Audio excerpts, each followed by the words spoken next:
Hi, I'm Jeanette Wisdom, and I reviewed Qualitative article of Kindergarten Readiness and Retention, a qualitative study of teachers' beliefs and practices from the American Educational Research Journal, and this was by M. Smith and L. Richard. This topic of qualitative case study was a grade promotion based on the grade level curriculum mastery, or should grade promotion be based on maturational readiness? Thus preventing students from advancing curriculum beyond the maturity level. The students might be retained because of curriculum mastery or grade appropriate readiness. Basically, should the pupil's career be driven by competency or readiness? And the beliefs that sometimes drive these decisions are emotional attitudes, and one can believe something without even realizing it. So the background is that this went over a year. The study lasted a year. School districts set their own policies on processes and criteria for the promotions, and they might hold back kindergartners or put them in a transitional or developmental program in kindergarten.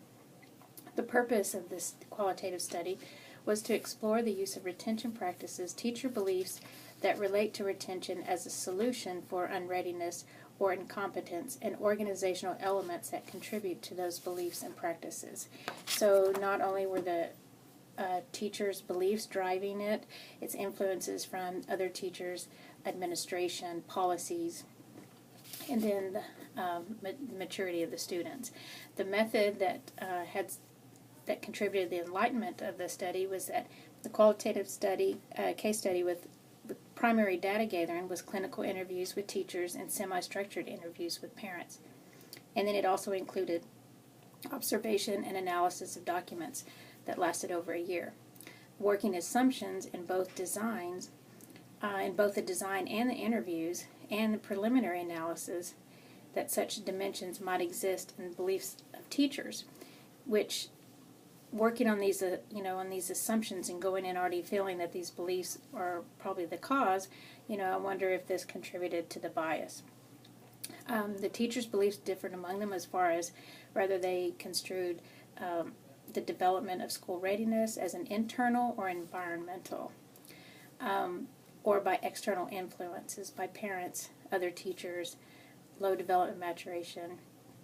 Some of the teachers felt like that it was hardwired. This was a nativist view, that it was hardwired and that you could test and know that this is the way it was going to be, and others felt like they could correct the low maturation and readiness with intensive instruction, which was the non-nativist view. The interview protocol was a working assumption that teachers' beliefs are best known by inferences from case knowledge. So their beliefs came from prior cases, and that they base their decision on previous encounters with children. There was no direct questions, rather indirect questions that would tap into the case knowledge, such as, can you recall a specific child? As the interview progressed, then the questions became more direct. And I felt that was an interesting, technique, and to get to the heart of the problem by beginning on their case knowledge. The purpose of the parent interviews was to ascertain the parents' assessment of their children's progress through kindergarten and first grade in readiness. Positives, there's indirect questioning leading to more direct questions. The assertions of beliefs were clear and categorized by nativism, which were hardwired, or the environmental, and then they divided that up amongst remediationist, diagnostic prescriptive, interactionist. And so that was a nice division. It made it easier to understand for the reader. The problem was suited for the design. They used multiple sources of data gathering, interviewing teachers, parents, observation, and collection. Multiple readings were performed, and the transcripts were blinded and second analysis for confirmation. Multiple units of analysis helped separate and give greater understanding. And in this study, the one thing I wondered is, was the study diluted due to more than one case? Because they had the cases with the teachers and the cases with the parents. So could there have been, if it wasn't so diluted, would they have gotten more information? But there were multiple cases that gave different perspectives. And many variables both beliefs, policies, and past experiences, parental pressure by their teachers.